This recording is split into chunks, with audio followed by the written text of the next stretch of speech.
sharing screen. Cool. Hopefully everyone should see my screen. So like I said, this talk was originally delivered to a kind of women in tech conference, and it was very much about, as the title says, how to live your best life, networking and negotiating to get what you want. I'll probably be talking for about maybe 25 minutes, half an hour. Then we can have some time for Q&A. I can also stop the recording because I think this is going to go on our YouTube channel. So if you want me to stop the recording, I can for the Q&A if you want a safe space. And then, yeah, if there's no questions, then yeah, we can get some time back. So I always keep my agendas purposefully very vague. Who am I? What are we here to talk about? Who's involved? How are we going to do it? Why are we here? Summary and Q&A. So who am I? I've got two versions of this. So this is the version that I traditionally do, when I'm speaking, which is I used to be a developer, specifically Python, Java, and I really like REST APIs, especially with Python. Like the way Python works with nesting just makes sense to me. So I'm one of those people who, if you look at a JSON, I can figure out exactly what Python command, which combination of square and squiggly brackets will get you to the key value pair that you need. Then I moved over to security. So looking at DevSecOps, it was predominantly AppSec, it was security training, CloudSec. So, moving from developer to security. And then now I work at GitLab, as we all do, the one DevOps platform. Outside of work, I do a lot of surfing. I'm very into yoga. I'm vegan.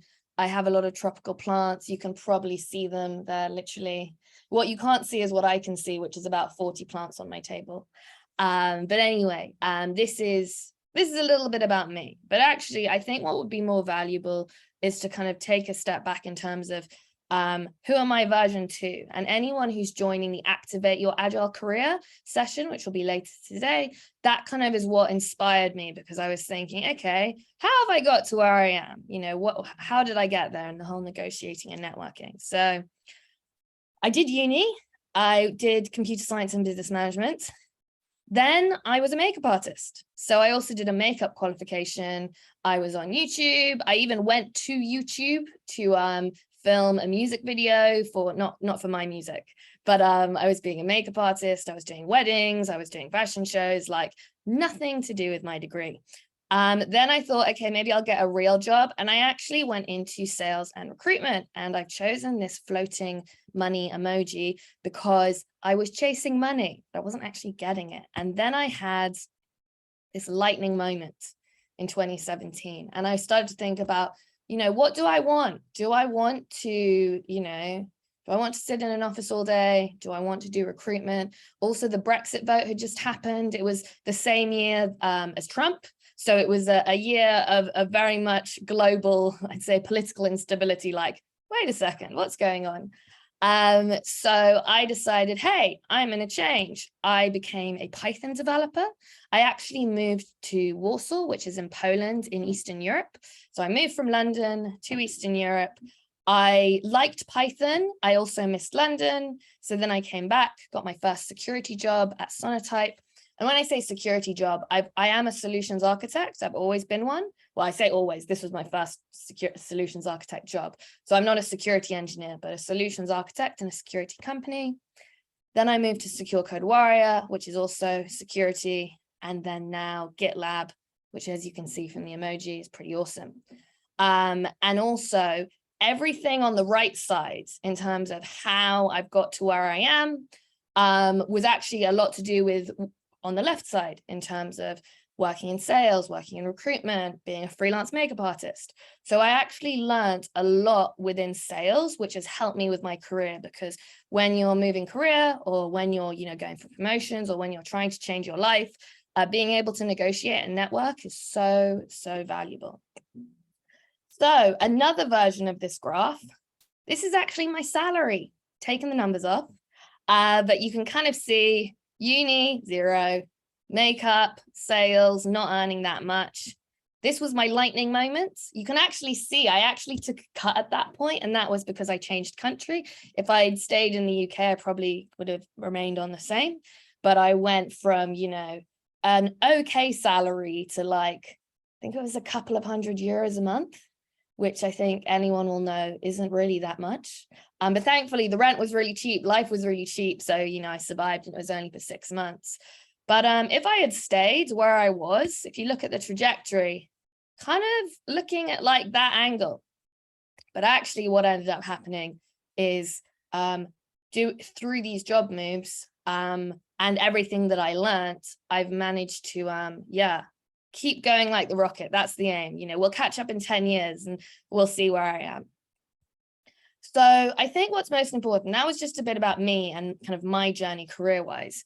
But I think what's really important we talk about is what. And the question is, what do you want?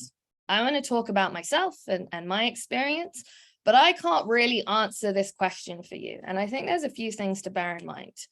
So one thing, begin with the end in mind. So there's quite a famous book, The 7 Habits of Highly Effective People. It's, I think, well, this was the 25th anniversary edition. That was a while ago. So, you know, it's been around, I'd say more or less probably since the 90s. And these are, well, this is a nice picture with the 7 habits. So this is habit 2, begin with the end in mind. And what it's really saying is try and think think about where you want to get to before you start. So in terms of, you know, if you're a developer and you're going to start, you know, programming, you're probably going to think, okay, what am I going to program? What do I want to end up with? So this is the same thing when it comes to your life. You know, where do you want to get to? I live in central London, which is quite I'd say expensive area to grow up and live. So for me, it's kind of usually been salary oriented, but that might not be the case for anyone. So if we're looking at, say, business, it's like, do you want a promotion? Do you want a new job? But also, do you want to travel the world working on a beach? So this comes back to, I know I was speaking to a few people, I joined a few of these calls over summer, and every time I joined, I was in a different place. And then the other women you were like, wow, Stefania, I love your life. It's like, yeah, I thought about where I wanted to be. So that lightning moment, it was literally just after Brexit vote. And I was like, I don't know, I just want to sit on the beach and work on a laptop and have like a mocktail and be like, happy Monday. Like that was kind of my vision. And then I was like, okay, well, I can't stay in recruitment doing that. I need to work in tech. Like you know, tech gives me the freedom. So how do I get there? And I didn't even know what a solutions architect was at the time, but actually I moved around a lot in my 20s, and that's kind of worked for me. So it's not just about, you know, money, promotion, job, but it's also about what lifestyle do you want? And I think it's worth, you know, visualizing. I'm going to use some of my yogi words, you know, manifesting, like really like kind of believing and thinking. And also once you have your vision, you know, how are you going to get there? So I think it's really important, back to my previous slide, what do you want? Because I think once you can answer that question, it's a lot easier. Once you know the what, then you can work out the how, and then you have it. Well, you have to implement, but you know what I mean. So a little bit, what do I want? So this was in Nicaragua in February. I was there for 6 weeks. I did have to wake up quite early, but that's okay, because every night I got to watch the sunset. And actually what ended up happening was I would work from about 4:30 a.m. to lunchtime, and then I'd be on the beach. This photo was taken about 6:15 p.m. Then it goes dark, then I have dinner and I go to bed. So for me, what do I want is I would like, really, maybe I should just not live in central London. But for me, travel is very important. So this is actually my calendar this year, and every color is a country. So the black and white, that's UK. And then you can see I've spent a lot of time abroad. If there's anyone else based in the UK and you have the joys of Brexit, I've actually run out of Europe days. So I'm now thankfully getting an Irish passport because I can. But I'm now at the point, where I have to think about, you know, visas, because, you know, I love to travel so much. So whether that's what you want, whether it's kind of more flexibility, whether it's, more money, whether it's more responsibility, maybe it's less responsibility, maybe you want to wind down and be on the beach. But I think thinking about the what is really important. So who are we going to get involved? Because this came from the Activate Agile Career, because I've been reading it this week. And it's like with, say smartphones and modern life, our personal and work life are so intertwined. So a lot of the time when you have stuff in your work life, it can benefit your personal life. Like I'm now at a state where I can be on the beach for like 5 months a year, which is awesome. So there's a really good Harvard Business Review article called 5 Relationships You Need to Build a Successful Career. And I can kind of share it with you afterwards, or you can literally just Google 5 relationships. And I found it quite interesting because I have 4 of those 5. I've never actually had one of them, and I'll talk about them in a sec. But it's good to know the differences and also think about, how they're important. So I have an infographic. I'll talk through it. I don't expect you to read the font on the right, but I'll talk through the 5 types. So the mentor, this is probably one of the ones that is most famous. Most people will either be aware of mentorship as a theme, or as a practice. Maybe they have been mentored. Maybe they are mentoring others. But with a mentor, these are usually, people who may have either done it before, maybe direct, industry domain knowledge, maybe more about, advancing career knowledge. And these are really, really useful. And that's probably the most well known. When I come to the sponsor, now this was one I found interesting because actually the sponsor is different from your mentor. Sometimes, in smaller startups, they can be a same person, but the sponsor is someone who advocates for you behind closed doors. So when how are you mentioned, in rooms where you're not there?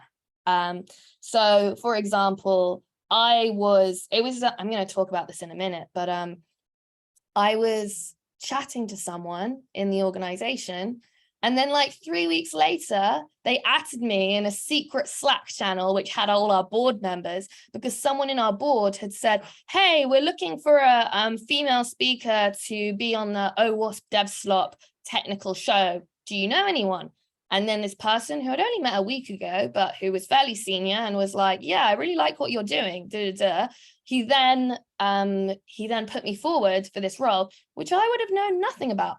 So I think for me, the sponsor is one of the most, important relationships because, to get one, you need to be advocatable, but also they advocate for you on your behalf. And they're normally, in places where you might not be able to reach kind of at this point. The partner, kind of the name suggests, someone you partner with. Think of it a bit like almost like a co-founder in terms of, someone who can work with you. It's very collaborative.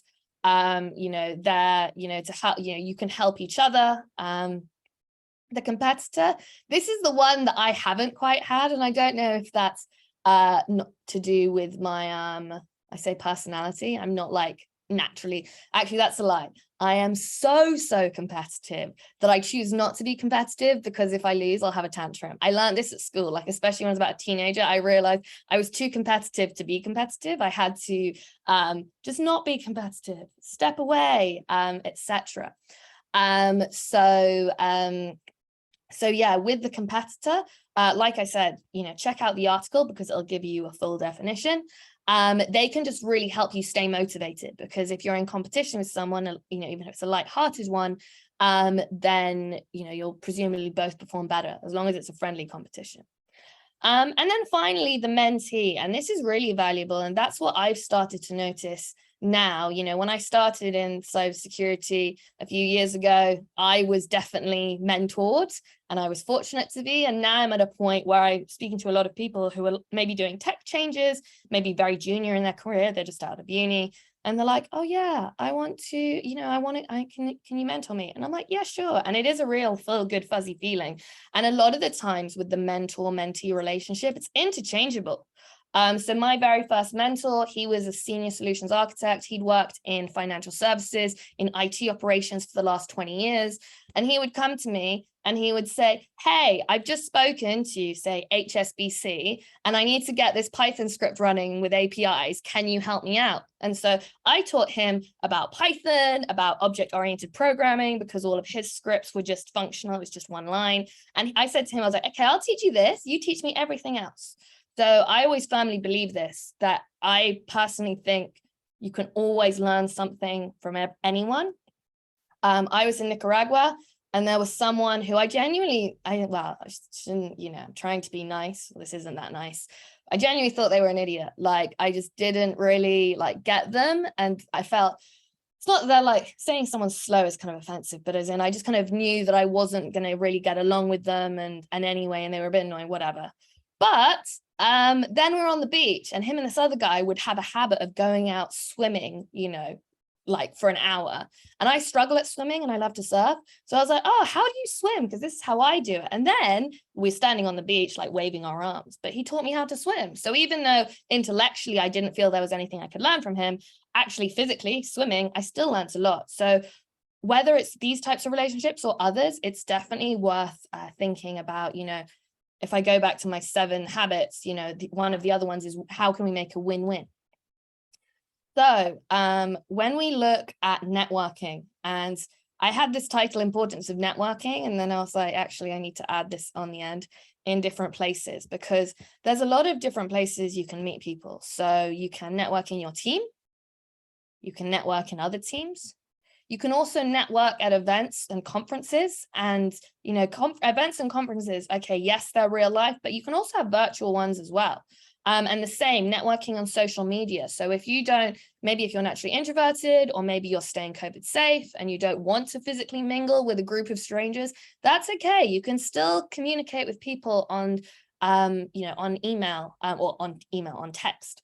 Because you never know when it might come in handy. So this comes back to the point of, I arranged a coffee chat with someone who was fairly newish. They'd been at the role for like 3 or 4 months. I'd actually tried to get that role. I got rejected. Then they got hired. I waited until they were 3-4 months in. And I was like, hey, should we have a coffee chat? And then 2 weeks later, they put me forward for a really awesome opportunity. So it's definitely, think about different places, because you never know where it might come in handy. And coffee chats are great for this. So whether it's, in your team and other teams, I have people that I've met at event conferences or social media, and I'm like, hey, should we do a coffee chat? And some people are in London, so we meet up, and other people, I just do it virtually.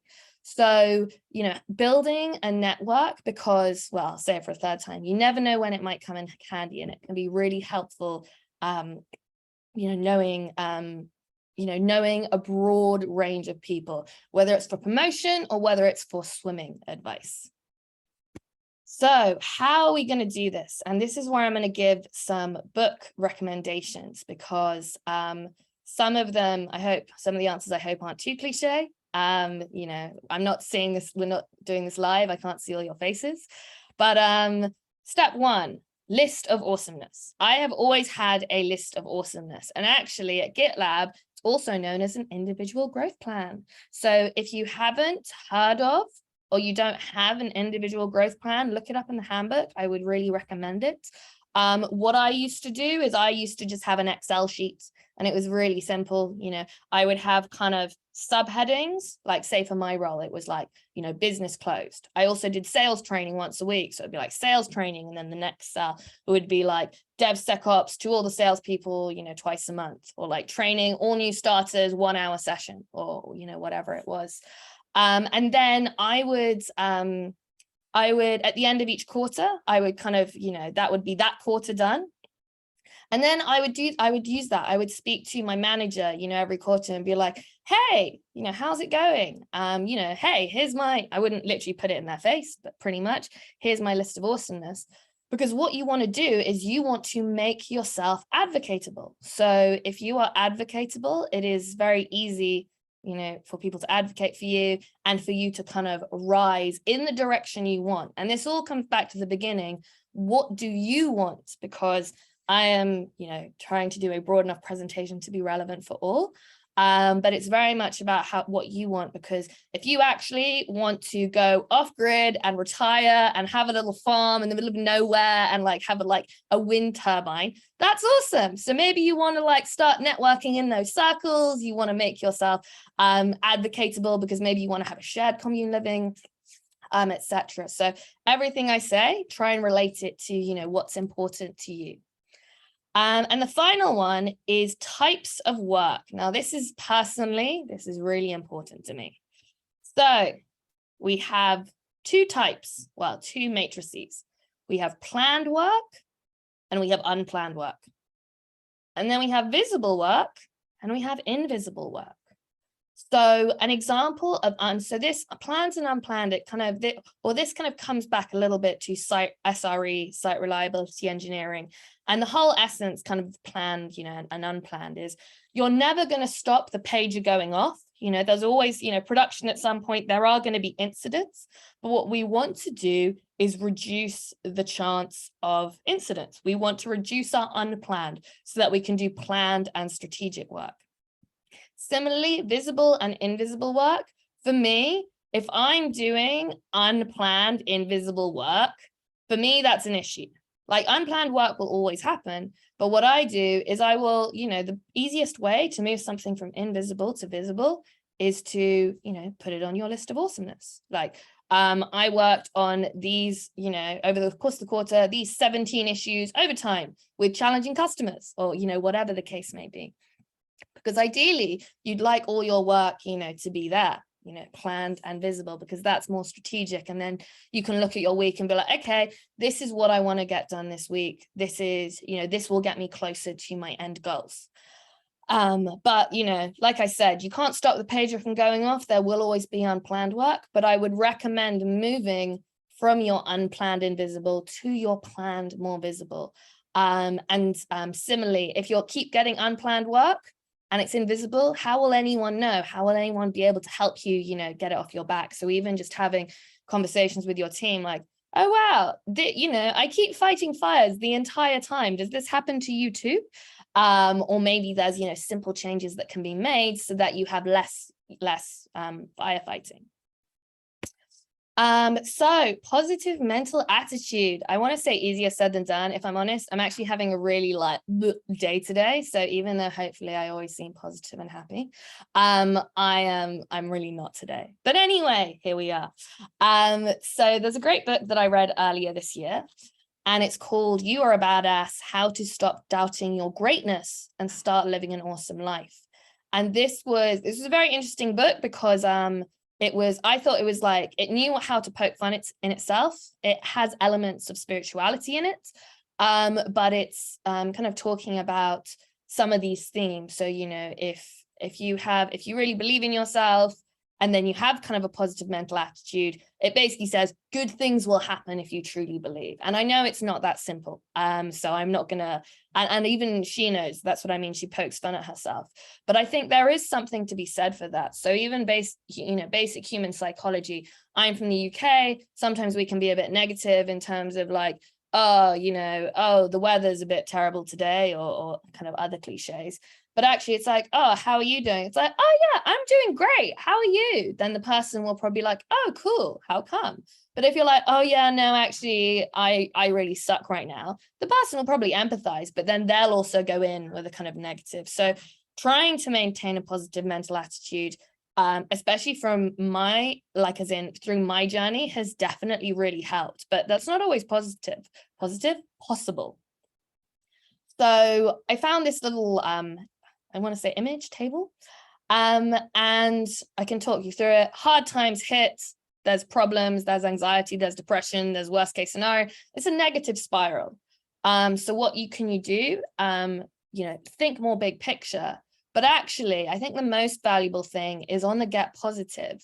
All of the top 3 are questions, but it's thinking with a positive growth mindset. So what and how, instead of just being like, oh, this is terrible. It's like, okay, What can I learn from this? Or how can this be better? Or how can we make sure this never happens again? That's one of my favorites. So how can we improve the system? How can we change? If anyone's read it, I'll be honest, I haven't, but I have heard about it. Rich Dad, Poor Dad.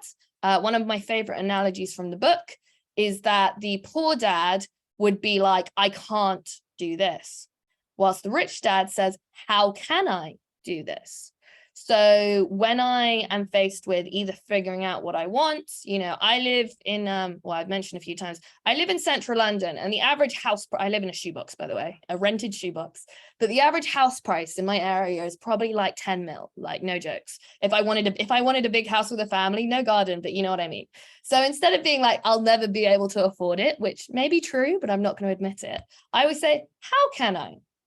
So it's very much about having that, it's like the switch of the mindset, and that can really change, especially when you're networking and making yourself advocatable. It's similar if you're talking with your mentor, or if you're talking with, other strategic relationships, and they're coming to you, maybe their hard times have hit and they're in despair, disappointment, worst case, then you can flip around for that and be like, oh, how can we improve this? Or okay, what learning experiences can we get? So having that with other people can also be really valuable, because sometimes, everyone's on the emotional roller coaster of life. Especially, well, we're on the women call. So I say women, I am so in touch with my hormones. It's insane. So I have times where I'm crashing, and then I have to, make an effort to lift myself out, because having this positive mental attitude will pay off in the long term. And although this is hinting at toxic positivity, it's like, yeah, fake it till you make it. So I've had times when I'm feeling or not great, but I'm like, okay, I'll try and be a bit positive, because actually if I'm positive, someone else will reciprocate it. And then after a while, I will feel great. But then other days I'm not positive and I need to be, fully honest. But it's worth trying it, kind of mixing it up and seeing what works for you. So a little bit about negotiation. So this was what one of my first jobs in sales. I was I don't know what the title is here, but kind of BDR, SDR, I would call it, obviously it's much more sophisticated, but, a phone basher, as in call people, be like, hi, you attended this event, you downloaded a white paper, would you like a meeting? But what we learned about a negotiation web. And this is, I'll tell you in a second, but what's worth noting about negotiation. So someone who I really, really respect in the industry said this. They said, influence without conflict is a superpower. And I was like, oh my God, I hate conflict. I avoid it at all costs, which is, has its own issues in itself. But I'm very good at influencing people. Oh my God, have I got a superpower? And I think part of it is to do with the, themes I've talked about in this session. But also when we come to negotiation, we have a want, we have an expect, and we have a bottom line. So if I was going to do a very simple sales analogy, maybe I'm selling GitLab, and I want 300,000, I expect 200,000, and then the bottom line is maybe 150 or something like that. So you're probably not necessarily going to get, but that's where you want to start. That's where you're like, okay, if all my ducks aligned and everything was awesome, where do I want to get to? Because sometimes you might get there. Expect is adding a hint of reality. It's bearing in mind the person you're dealing with and where you can get to. And also your bottom line is your walk away point, because sometimes you do need to walk away. So when we think about, say, promotion, progression, career moves, etc., think of negotiables that aren't money. So, and this is why I say GitLab is awesome, because when I did this talk before, it was relevant, but to the GitLab audience, not so much. But working remote, flexible hours, holiday. There is a very good book, Never Split the Difference, negotiating as if your life depended on it. I'd really recommend it because it's actually written by a former FBI hostage negotiator. So I actually listened to the audiobook of it, and each chapter he says a real life, hostage situation, And then it's kind of the negotiation theory. So in the book, one of the examples was there was a French woman working for an American organization. They couldn't meet what she, in terms of salary, they couldn't move too much. But, being French, I say being European, she was used to longer holidays. So actually, although she couldn't get the money as high as she wanted, she did manage to negotiate an extra week of holiday so she could enjoy it with her family in the south of France. So it's definitely worth thinking about this. And also this can be the case of just kind of, normal, I say normal, like day to day, if you're managing workload between teams and how much, your capacity, but that maybe we're all thinly stretched, it's Q4. It's good to any conversation where there might be an element of negotiation for your own self. It's a good idea to have your web. So your wants, expect, bottom line. And especially in more commercial conversations, having it written down can sometimes be really helpful as well, because it will help you, I don't know what the word is, like come back to your kind of central place. So why are we here? Why have you all spent, I hope, spent the last half hour listening? So it kind of comes back to the beginning, what do you want? What do you want from life? GitLab is awesome. I love working here. GitLab is not my entire life. GitLab helps me get where I want to be in life. I like to travel, so GitLab can really help me with that. But why, why did you attend today? What is it you're looking to get to? Why, it's all about, in my eyes, it's all about kind of optimizing your life. So that would kind of be my why. And then hopefully with the what, who, and the how, I've helped you, helped to get there. So to summarize, this is probably the most important, figure out what you want. Maybe I should bold that what, I'll do that next time. So some examples: promotion, new job, new life, work-life balance, life-work balance. Second one, network, listen, and make yourself advocatable. If you have a strong personal brand, it's you're going to be more memorable, and it will be easy for people to advocate for you on your behalf. So all of a sudden you end up with like a whole network that want to see you succeed. And finally, know your worth. We are all women in tech. We're unicorns. Stand your ground, have your want, expect, bottom line, and then get what you want. Thank you everyone for listening. What I'll do is I'm going to stop the recording so then we can have honest questions. I can see something in the chat as well. So let me stop sharing and figure out how to stop recording. Ooh. Okay. Stop recording.